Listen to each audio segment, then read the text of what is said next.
Apa tadi?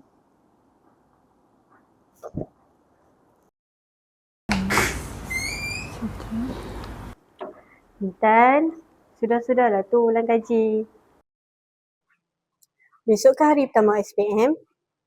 Tidurlah awal. Alah Umi, sikit je lagi ni. Besok kita bangun awal pagi. Kita buat solat hajat. Dah banyak kali dah buat solat hajat. Hai kamu ni. Apa yang terjadi ni, semua dengan izin Allah. Kita sebagai hambanya, minta elok-elok. Yelah. Assalamualaikum. Salam.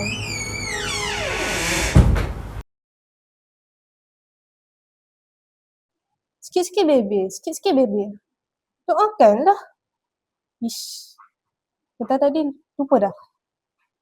Perak, mutiara, emas, sutera.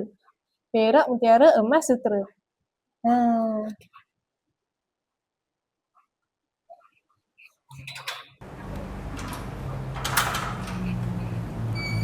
Assalamualaikum.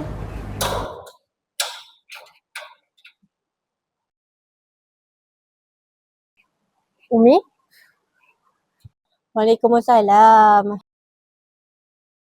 Alhamdulillah. Dah habis dah semua kertas SPM hari ni? Alhamdulillah. Habis dah.